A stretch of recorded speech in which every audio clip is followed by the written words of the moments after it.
ಸ್ಕಂದದ ಭಾಗವತವೇ ಹೇಳಿಕೊಟ್ಟಿದೆ, ಮತ್ತೆ ನಾನೇನು ಹೇಳಬೇಕಿಲ್ಲ ಅದನ್ನು. ಯಥೋ ದೇವಾಸುರ ನರಾಹ, ಅಲ್ಲಿ ಮುಂದೆ ದಕ್ಷ ಪ್ರಜಾಪತಿ ಮತ್ತೊಮ್ಮೆ ಹುಟ್ಟಿ ಬರುವುದು, ಅವನ ಬಗ್ಗೆ ಮಾಹಿತಿಯನ್ನು ಕೊಡುತ್ತಾರೆ, ಅವನ ವಂಶಾವಳಿಯನ್ನು ಹೇಳುತ್ತಾರೆ. ಅವರ 10,000 ಮಕ್ಕಳು ಹರಿಯೇಶ್ವರು, ಶಬಲಾಶ್ವರು, ಅವರ ಕಥೆಯನ್ನು ತಿಳಿಸಿ ಅವರ ನಂತರದಲ್ಲಿ ಹೆಣ್ಣು ಮಕ್ಕಳು 60 ಜನ ಹೆಣ್ಣು ಮಕ್ಕಳು, ಆ 60 ಜನ ಹೆಣ್ಣು ಮಕ್ಕಳನ್ನ ಯಮದೇವರು ಅಂದರೆ ಧರ್ಮದೇವತೆ, ಕಾಶ್ಯಪರು, ಚಂದ್ರದೇವರು, ಹೀಗೆ ಅನೇಕರಿಗೆ ಕೊಟ್ಟು ವಿವಾಹವನ್ನ ಮಾಡಿದ್ದಾರೆ. ಅದರಲ್ಲಿ ಮುಖ್ಯವಾಗಿ ಮುಂದೆ ನಮಗೆ ಅನುಕೂಲವಾಗುವ ರೀತಿಯಲ್ಲಿ ವಿಚಾರವನ್ನು ಮಾಡುವುದಾದರೆ, ಕಾಶ್ಯಪರ ಹೆಂಡಂದಿರಲ್ಲಿ ದಿತಿ ಅದಿತಿ ಅಂತ ಇಬ್ಬರು ಪ್ರಧಾನರು, ಅನೇಕರು ಉಳಿದವರಿದ್ದಾರೆ, ಪ್ರಧಾನರು ಇವರಿಬ್ಬರು. ದಿತಿಯ ಮೊದಲ ಹೆಂಡತಿ, ಆಕೆಯ ಮಕ್ಕಳನ್ನ ದೈತ್ಯರು ಅಂತ ಕರೆದರು, ಅದಿತಿಯ ಮಕ್ಕಳನ್ನ ಆದಿತ್ಯರು ಅಂತ ಕರೀತಾ ಇದ್ರು, ದೇವತೆಗಳು ಅಂತಾನೆ ಹೇಳಬಹುದು.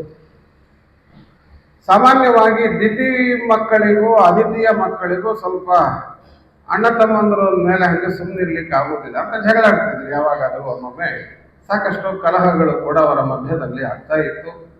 ದೇವರ ಆಜ್ಞೆಯಂತೆ ಬ್ರಹ್ಮದೇವರು ದೇವತೆಗಳಿಗೆ ಇಂಥ ಒಬ್ಬ ಗುರುಗಳನ್ನ, ದೈತ್ಯರಿಗೆ ಇಂಥ ಒಬ್ಬ ಗುರುಗಳನ್ನ ವ್ಯವಸ್ಥೆಯನ್ನ ಮಾಡಿಟ್ಟಿದ್ದ. ದೇವತಾ ಗುರುವಾಗಿ ಬೃಹಸ್ಪತಿಗಳು, ದೈತ್ಯರ ಗುರುಗಳಾಗಿ ಶುಕ್ರಾಚಾರ್ಯರು ಇದ್ದರು. ಕೆಲವೊಮ್ಮೆ ಶುಕ್ರಾಚಾರ್ಯರು ತಮ್ಮ ಅಸಿಸ್ಟೆಂಟ್ ಅನ್ನು ಏನೇನಿರ್ತಾರೆ ಶಿಷ್ಯರು, ಅವರನ್ನು ನೀವು ಪಾಠ ಹೇಳ್ರಪ್ಪ ಅಂತ ಬಿಟ್ಟಿರ್ತಿದ್ರು ದೈತ್ಯರ ಗುಂಪಿಗೆ. ವಿಶ್ವರೂಪ ಮೊದಲಾದಂತಹ ಅನೇಕರು, ಚಂಡಾಮರಕರು ಅಂತೆಲ್ಲ ಇರುತ್ತಾರೆ, ಅವರು ಸಹ ದೈತ್ಯರಿಗೆ ಪಾಠವನ್ನು ಹೇಳ್ತಾ ಇದ್ರು. ಹೀಗೆ ನಡೀತಾ ಇತ್ತು ಅಂತ. ಒಂದು ಸಾರಿ ದೇವತೆಗಳ ಒಂದು ಸಭೆ, ಆ ದೇವತೆಗಳ ಸಭೆಯಲ್ಲಿ ಬೃಹಸ್ಪತ್ಯಾಚಾರ್ಯರು ಕೊನೆಯದಾಗಿ ಬರ್ತಾರೆ. ಕೊನೆಯದಾಗಿ ಬಂದ ಬೃಹಸ್ಪತಿಗಳನ್ನ ನೋಡಿ ಶಿಷ್ಯನಾದ ಇಂದ್ರ ಮೇಲೆ ಏಳಬೇಕಿತ್ತು, ಏಳಲಿಲ್ಲ, ನಮಸ್ಕಾರ ಮಾಡಬೇಕಿತ್ತು, ಮಾಡಲಿಲ್ಲ. ಅದರಿಂದ ಬೃಹಸ್ಪತಿಗಳಿಗೆ ಬೇಸರ ಆಯಿತಷ್ಟೇ, ಶಾಪ ಕೊಡಲಿಲ್ಲ ಅವರು. ಹಿಂದೆ ದಕ್ಷ ಪ್ರಜಾಪತಿಯ ಕಾಲಕ್ಕೆ ಶಾಪ ಕೊಡು ತಗೋ 108 ಗಲಾಟೆಗಳಾಗಿತ್ತು. ಇಲ್ಲಿ ಅಂಥದ್ದೇನಾಗಿಲ್ಲ. ಬೇಸರಗೊಂಡು ಅಲ್ಲಿಂದ ಹೊರಟು ಹೋದರು. ಸತ್ಯಧರ್ಮ ತೀರ್ಥರು ಒಂದು ಮಾತನ್ನು ಹೇಳಿದ್ದಾರೆ, ದೇವತೆಗಳನ್ನ ಆರಾಧಿಸಿ, ಗುರುಗಳನ್ನ ಆರಾಧಿಸಿ ವರ ಕೊಡಲಿ ಅಂತ ಕೇಳೋದು ಬೇಕಿಲ್ಲ, ಅವರನ್ನ ಕೋಪಗೊಳಿಸಿ ಶಾಪ ಕೊಡಲಿ ಅಂತ ಕೇಳೋದು ಬೇಕಿಲ್ಲ.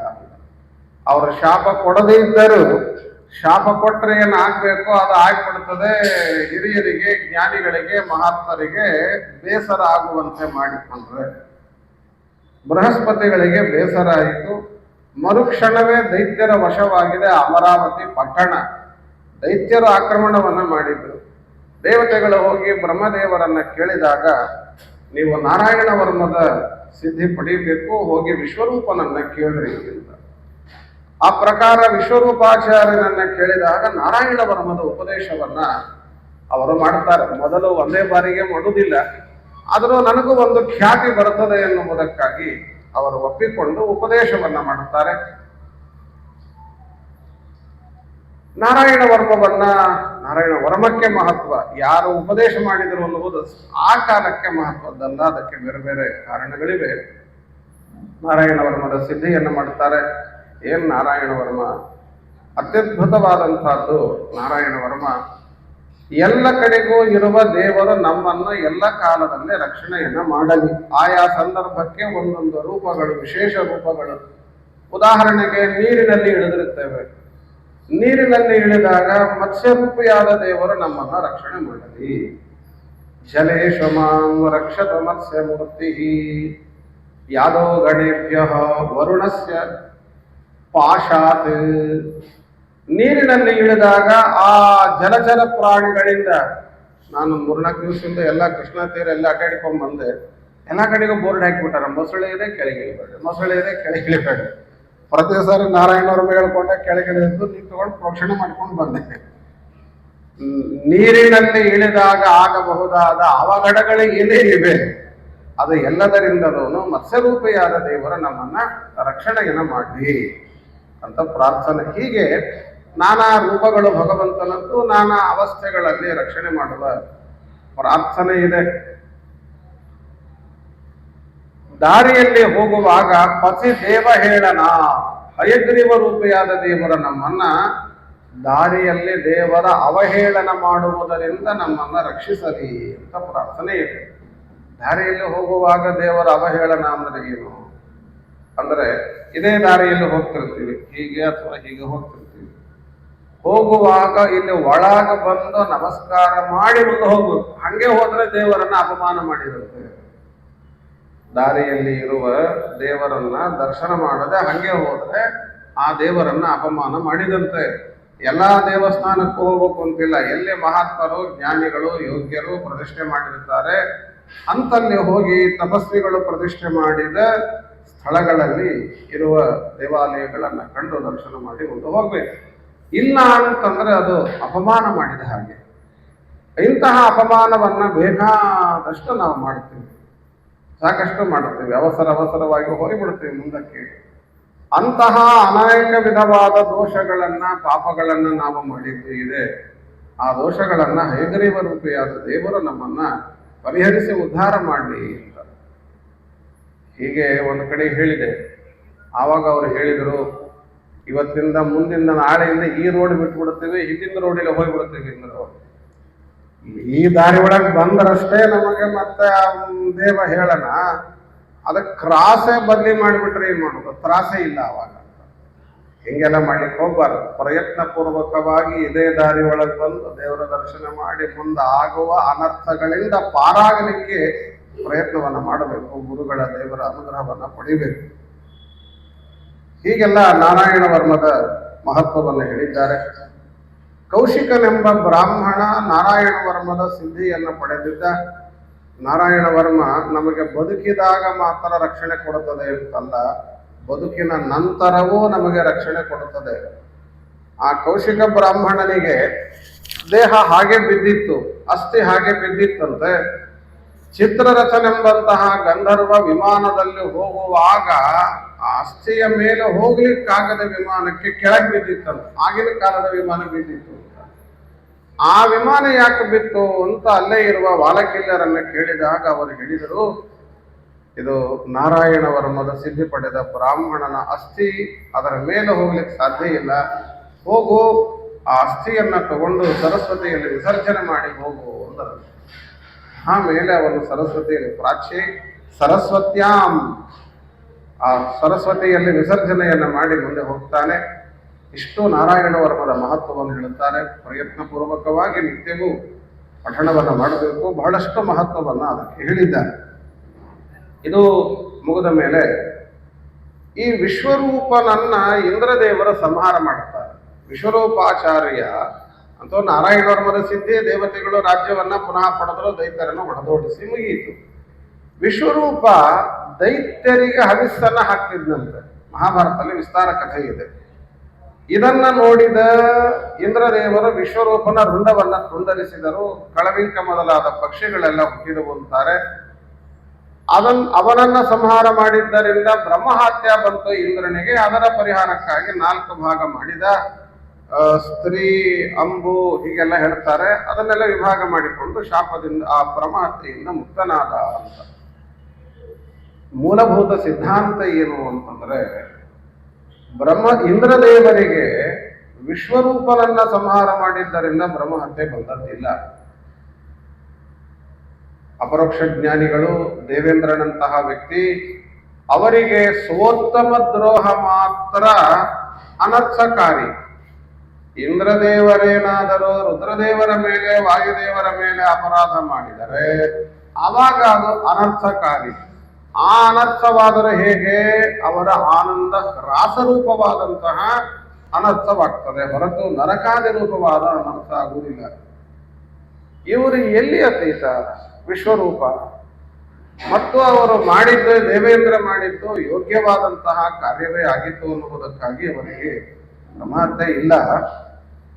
ಆದರೆ ಯಾರಾದರೂ ಬ್ರಹ್ಮಹತ್ಯೆ ಮಾಡಿದ್ದರೆ ಆ ದೋಷದಿಂದ ಮುಕ್ತರಾಗಬೇಕಾದ್ರೆ ಏನು ಮಾಡಬೇಕು ಸುಮ್ಮನೆ ಇರಬಾರದು, ಪ್ರಾಯಶ್ಚಿತ್ತ ಮಾಡ್ಕೋಬೇಕು, ಅದನ್ನು ಕಳ್ಕೊಳ್ಬೇಕು ಅನ್ನುವುದನ್ನ ಇಂದ್ರದೇವರು ಅಲ್ಲಿ ತೋರಿಸಿದರು ಅಂತ ಇಷ್ಟು ನಾವು ಅಭಿಪ್ರಾಯವನ್ನ ಪಡಿಬೇಕು. ವಿಶ್ವರೂಪನ ನಂತರ ಅವನ ಅಪ್ಪ ತ್ವಷ್ಟೃ ಅಂತ ಇದ್ದ.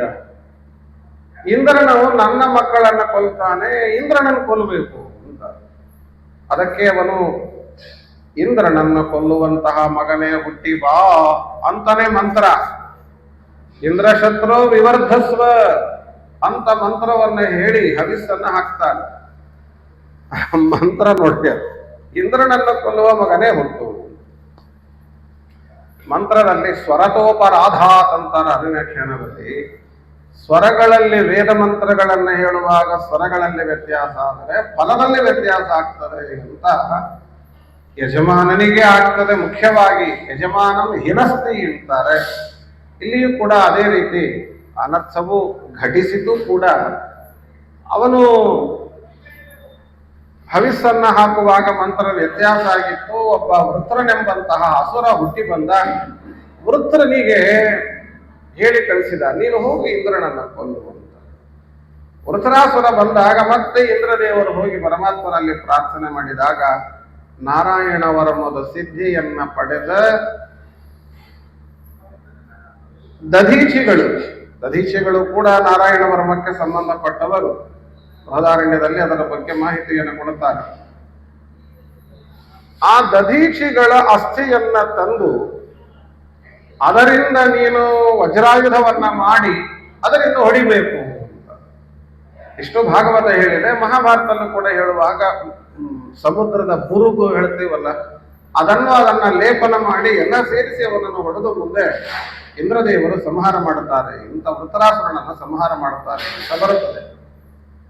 ವೃತ್ರನನ್ನ ಸಂಹಾರ ಮಾಡಿದಾಗಲೂ ಮತ್ತೆ ಬ್ರಹ್ಮಹತ್ಯೆ ಬಂತು ಅನ್ನುವಂತ ಹೇಳುತ್ತಾರೆ. ಅಲ್ಲಿಯೂ ಕೂಡ ಬ್ರಹ್ಮಹತ್ಯೆ ಇಂದ್ರದೇವರಿಗೆ ಬಂದಿಲ್ಲ.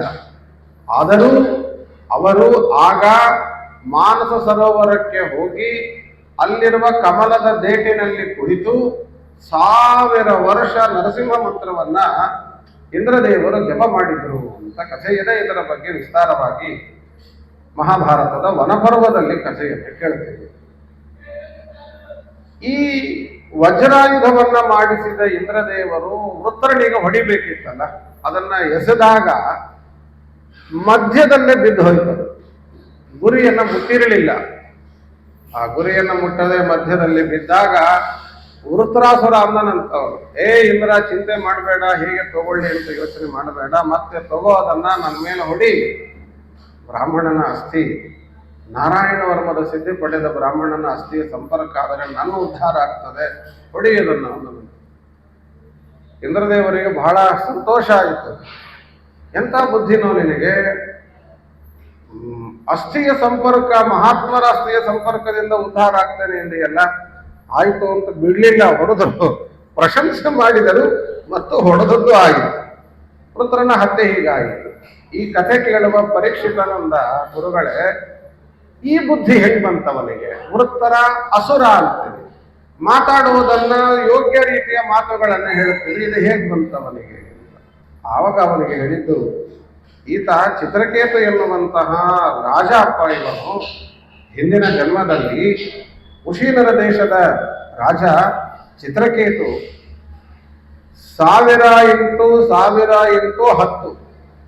ಆಮೇಲೆ ಹೇಳ್ರಿ ಲೆಕ್ಕನ, ಎಷ್ಟೋ ಅಷ್ಟು ಹೆಂಡಂದಿರಿದ್ದರಂತವನಿಗೆ, ಒಂದು ಮಕ್ಕಳು ಆಗಿರಲಿಲ್ಲಂತೆ. ಬಹಳ ದುಃಖದಲ್ಲಿ ಇದ್ದ. ಆಂಗಿರಸರು ಬಂದು ಅವರು ಕೇಳಿದರು, ಏನಪ್ಪ ಏನು ವಿಚಾರ, ದುಃಖ ಪಡ್ತಾ ಇದೆಯಲ್ಲ? ಏನಿಲ್ಲ ಗುರುಗಳೇ, ಇಷ್ಟು ಹೆಂಡಂದಿರಿದ್ದಾರೆ, ಒಂದು ಸಂತಾನ ಇಲ್ಲ. ಅವರಂದರು, ಗುರುಗಳು ಯಾಕೆ ಚಿಂತೆ ಮಾಡ್ತಿದೆ? ಮಕ್ಕಳಿಂದಲೇ ಸಂತೋಷ ಅಂತ ಯಾಕಂತೇಳಿ. ಇಲ್ಲ, ಮಕ್ಕಳಿದ್ರೆ ಸಂತೋಷ, ನಿಮಗೇನು ಗೊತ್ತಿದೆ?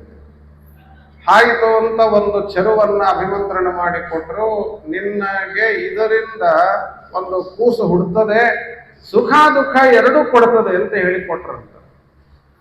ಕೃತಜ್ಞತಿ ಅಂತ ಮೊದಲ ಹೆಂಡತಿ, ಆಕೆಗೆ ರಾಜ ಕೊಟ್ಟ, ಮಗು ಹುಟ್ಟಿತು, ಆನಂದ ಆಯಿತು.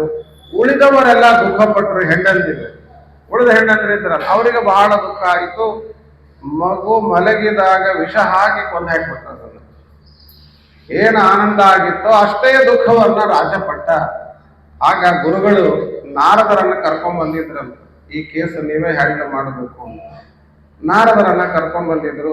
ನಾರದರು ಗುರುಗಳು ಬಂದರೆ ಕಣ್ತುಂಬಿದ ನೀರಿನ ರಾಜ, ನನಗೆ ಮಾತಾಡ್ಲಿಕ್ಕೆ ಆಗ್ತಾ ಇಲ್ಲ, ಯಾರು ಅಂತ ಗೊತ್ತಾಗ್ತಿಲ್ಲ, ಅಷ್ಟು ಕಣ್ಣು ತುಂಬಿದೆ. ನಾರದರೇ ನೀವೇ ಮಾತಾಡ್ಸರಿ ಮುಂದೆ. ನಾರದರಂದ್ರು, ಮಕ್ಕಳಿಂದ ಸಂತೋಷ ಅಂತ ಅನ್ಕೋಬೇಡಪ್ಪ, ಮಕ್ಕಳಿಂದ ಸಂತೋಷ ಅಲ್ಲ, ದೇವರೇ ಮಗ ಅಂತ ತಿಳ್ಕೊ, ಅವನೇ ಎಲ್ಲ, ಅವನೇ ತಂದೆ ತಾಯಿ ಮಗ ಎಲ್ಲ ಅವನೇ ಅಂತ ತಿಳ್ಕೊ, ಅದರಿಂದಲೇ ಉದ್ಧಾರ ಆಗು. ಇಲ್ಲ ಮಕ್ಕಳಿದ್ರೆ ಸಂತೋಷ ತಡಿ, ಹಾಗಿದ್ರೆ ಎಂತ ಮಗನನ್ನು ಕರೆಸಿದ್ರಂತ, ಹೋದ ಜೀವವನ್ನು ಹಿಡ್ಕೊಂಬಂದ್ರು ನಾರದರು. ಜೀವವನ್ನ ಹಿಡಿದು ತಂದು ಆ ಜೀವ ಕಂದರಂತೆ, ನೋಡೋ ನಿನ್ನ ಅಪ್ಪ ನಿಮ್ಮ ಅಮ್ಮ ಸ್ನೇಹಿತರು ಆಟ ಆಡ್ಲಿಕ್ಕೆ ಬಂದಾರೆ, ಹೋಗು ಅಂದ್ರಂತೆ. ಅವನಂದ, ಕರ್ಮಭಿಹಿ ಭ್ರಾಮ್ಯ ಮಾಡಸ್ಯ, ನಮ್ಮ ಕರ್ಮಾನುಸಾರವಾಗಿ ನಾವು ತಿರುಗ್ತಾ ಇರ್ತೀವಿ. ಕಸ್ಮಿನ್ ಜನ್ಮನ್ಯಮೇ ಬ್ರಹ್ಮನ್ ಪಿತರೋ ಮಾತರೋ ಭವನ್, ಯಾವ ಜನ್ಮದಲ್ಲಿ ಇವರ ಅಪ್ಪ ಅಮ್ಮ ಅವರವರ ಕರ್ಮಾನುಸಾರ, ಅವನ ಅಪ್ಪ ಆಗೋದು ಕರ್ಮ ಇತ್ತು, ಮಗ ಆಗೋದು ನನ್ನ ಕರ್ಮ ಇತ್ತು, ಒಂದಿಷ್ಟು ಗಂಟೆ ಹುಟ್ಟಿ ಬರುವುದು ನನ್ನ ಕರ್ಮ, ಒಂದಿಷ್ಟು ಗಂಟೆ ಅಪ್ಪ ಅಂತ ನೋಡೋದು ಅವನ ಕರ್ಮ, ಇಷ್ಟೇ, ಇದರೊಳಗೆ ಏನೂ ಇಲ್ಲ, ಇದು ಮೂಲ ಸಿದ್ಧಾಂತ ಅಂದ. ಈ ಮಾತು ಕೇಳಿದ ಕೂಡಲೇ ರಾಜ ಅಂದ, ನಾರದರೆ ಕಳಿಸಿಬಿಡ್ರಿ ಅವರನ್ನು, ಆ ಜೀವನನ್ನ ಕಳಿಸಿಬಿಡ್ರಿ, ಇಲ್ಲಿದ್ರೆ ಎಲ್ಲಿ ಅಪ್ಪ ಅಂತಾನೆ, ಎಲ್ಲಿ ಅಮ್ಮ ಅಂತಾನೆ. ನಾರದರ ಆ ಜೀವವನ್ನ ಕಳಿಸಿ ರಾಜನಿಗೆ ವಿಶೇಷವಾಗಿ ಸಾಂಕರ್ಷಣ ವಿದ್ಯೆಯನ್ನ ಉಪದೇಶವನ್ನ ಮಾಡುತ್ತಾರೆ. ಶೇಷಾಂತರ್ಗತನಾದ ಪರಮಾತ್ಮನ ಸಂಬಂಧಿಯಾದ ವಿದ್ಯೆ, ಅದನ್ನ ಆತ ಅನುಷ್ಠಾನವನ್ನ ಮಾಡಿ ವಿದ್ಯಾಧರರ ಗುಂಪಿಗೆ ರಾಜನಾಗುವಂತಹ ಭಾಗ್ಯವನ್ನ ಅವರು ಪಡೆಯುತ್ತಾರೆ. ವಿದ್ಯಾಧರರ ಗುಂಪಿಗೆ ಒಡೆಯನಾಗಿದ್ದ. ಒಂದೊಮ್ಮೆ ಅವನು ವಿಮಾನದಲ್ಲಿ ಅನೇಕ ತನ್ನ ಗೆಳತಿಯರಿಂದ ಕೂಡಿಕೊಂಡು ಹೋಗುವಾಗ ವಿಮಾನ ಕೈಲಾಸದ ಮೇಲೆ ಹೋಯಿತು. ಕೈಲಾಸದಲ್ಲಿ ಶಿವಪಾರ್ವತಿಯರ ಏಕಾಂತದಲ್ಲಿ ವಿಹಾರವನ್ನ ಮಾಡುತ್ತಾರೆ. ಅದನ್ನು ನೋಡಿ ಚಿತ್ರಗೀತ ಅಪಹಾಸ್ಯ ಮಾಡಿದ ತನ್ನ ಆ ಗೆಳತಿಯರ ಮುಂದೆ. ಅದನ್ನ ಕೇಳಿಸಿಕೊಂಡ ರುದ್ರದೇವರು ಸುಮ್ಮನೆ ಇದ್ರೆ, ಏನೋ ನಮ್ಮ ಹುಡುಗ ಏನೋ ಮಾತಾಡ್ತಾನೆ, ಹೋಗ್ಲಿ ಬಿಡು ಅಂದ್ಬಿಟ್ರು. ಆದರೆ ಪಾರ್ವತಿಗೆ ಸಹನೆ ಆಗಿಲ್ಲ. ಪತಿಯ ನಿಂದನೆಯನ್ನ ಕೇಳಿ, ಹಿಂದಿನ ಜನ್ಮದಲ್ಲೂ ಆಗಿದ್ದಿಲ್ಲ, ಈಗೂ ಆಗಲಿಲ್ಲ ಆಕೆಗೆ. ತಕ್ಷಣ ಶಪಿಸಿದಳು, ಅಸುರನಾಗಿ ಹುಟ್ಟು ಅಂತ. ಆ ಪಾರ್ವತೀ ದೇವಿಯ ಶಾಪದಿಂದ ಅಸುರನಾಗಿ ಹುಟ್ಟಿದ ವಿದ್ಯಾಧರನ ರಾಜನಾದಂತಹ ಚಿತ್ರಕೇತುವೆ ಈ ವೃತ್ರಾಸುರ ಅಂತ ಅಲ್ಲಿನ ಸಂಬಂಧವನ್ನ ಹೇಳಿಕೊಡ್ತಾರೆ. ಇದಿಷ್ಟು ಮುಗಿದ ಮೇಲೆ ಇಂದ್ರನನ್ನು ಕೊಲ್ಲಬೇಕು ಅನ್ನುವ ಆಲೋಚನೆಯನ್ನ ಮತ್ತೊಬ್ಬರು ತಯಾರಿ ಮಾಡಿಕೊಂಡರು. ಎಲ್ಲ ದೈತ್ಯರ ತಾಯಿ ದಿತಿದೇವಿಗೆ ಯೋಚನೆ ಬಂತು. ಅವಳು ತನ್ನ ಗಂಡನ್ ಕೇಳಿಕೊಂಡು, ವಿಶೇಷ ಸೇವಾ ಮಾಡಿದ್ದು ಕಾಶ್ಯಪರನ್ನ, ಏನೋ ಇದೆ ಸೇವಾ ಮಾಡುತ್ತಾರೆ ಅಂತಂದ್ರೆ ಏನ್ ಬೇಕಿತ್ತು? ಇಲ್ಲ, ಇಂದ್ರನನ್ನ ಕೊಲ್ಲಬೇಕು ಅಂತಹ ಮಗ ಬೇಕು. ಕಾಶ್ಯಪರ ನಕ್ಬಿಟ್ರು. ದೇವರಿಂದ ರಕ್ಷಿತ ಅವನು, ದೇವರೇ ಅವನಿಗೆ ರಕ್ಷಣೆಗೆ ತಗೊಂಡಾನೆ, ಅವನನ್ನೇನ್ ಮಾಡ್ಲಿಕ್ಕಾಗ್ತದೆ? ಆಗೋದಿಲ್ಲ, ವಿಚಾರ ಬಿಟ್ಟು ಬಿಡ್ರಿ ಇದನ್ನ ಅಂದ್ರಂತ. ಇಲ್ಲ ಇಲ್ಲ, ನಾವು ಕೊಲ್ಲೇಬೇಕು, ನನ್ನ ಮಕ್ಕಳನ್ನೆಲ್ಲ ಕೊಲ್ತಾನ ನಾವು. ಆಗ ಹೇಳ್ತಾನೆ ಒಂದು ವ್ರತವನ್ನ ವರ್ಷ ಪೂರ್ತಿ ಮಾಡಬೇಕು. ಪುಂಸವನ ಅಂತ ಕರೀತಾರೆ. ಪುಂಸವನ ಅಂತ ಒಂದು ಸಂಸ್ಕಾರ ಇದೆ. ಷೋಡಶ ಸಂಸ್ಕಾರಗಳಲ್ಲಿ ಪುಂಸವನ ಅನ್ನುವುದು ಒಂದು ಸಂಸ್ಕಾರ. ಆದರೆ ಇಲ್ಲಿ ಹೇಳ್ತಾ ಇರುವುದು ಪುಂಸವನ ಅಂತ ಒಂದು ವ್ರತ. ಇದನ್ನ ನಾನು ಹೇಳ್ತೇನೆ, ಇದರಂತೆ ನೀನು ನಡ್ಕೊಳ್ಬೇಕು. ಆಯ್ತು ಹೇಳ್ರಿ, ಏನೇನ್ ಮಾಡ್ಬೇಕು ಹೇಳಿ. ಇಷ್ಟುದ್ದ ಲಿಸ್ಟ್ ಕೊಟ್ಟರು, ಹೀಗೆ ಮಾಡಬೇಕು, ಹೀಗಿರ್ಬೇಕು, ದುಷ್ಟರ ಜೊತೆಗೆ ಮಾತಾಡಬಾರದು, ಯಾರನ್ನಾದ್ರೂ ಮಾತಾಡಿಸ್ಬೇಕಾದ್ರೆ ಕೇಳ್ಬೇಕು, ನೀವು ದುಷ್ಟರ ಏನು, ನೀವು ಸಜ್ಜನರ, ಹೌದು ನಮ್ಮ ಜೊತೆ ಮಾತಾಡಿ. ಸಾಕಷ್ಟು ನಿಯಮಗಳನ್ನು ಹೇಳುತ್ತಾರೆ. ಊಟ ಆದ್ಮೇಲೆ ಕೈಕಾಲು ತೊಳಿಬೇಕು, ಮಲಮೂತ್ರಗಳಿಗೆ ಹೋಗಿ ಬಂದ್ಮೇಲೆ ಕೈಕಾಲು ತೊಳಿಬೇಕು, ಹಾಗೆ ಇರಬಾರದು, ಎಂಜಲು ತಿನ್ನಬಾರದು, ಮತ್ತೊಬ್ಬರ ಎಂಜಲು ತಿನ್ನಬಾರದು, ನಮ್ಮ ಎಂಜಲೇ ತಿನ್ನಬಾರದು, ನಮ್ಮ ಎಂಜಲೇ ನಾವು ತಿನ್ನಬಾರದು. ಊಟಕ್ಕೆ ಕೂತಾಗ ಏನ್ ಮಾಡ್ಸಿರಿ ಗೊತ್ತಿಲ್ಲ ನನಗೆ. ಊಟಕ್ಕೆ ಕೂತಾಗ ಏನಾದರೂ ಅರ್ಧರ್ಧ ಕಡ್ದಿಟ್ಟು ತಿನ್ನುವುದು ಅಂತ ಇರ್ತಾವಲ್ಲ,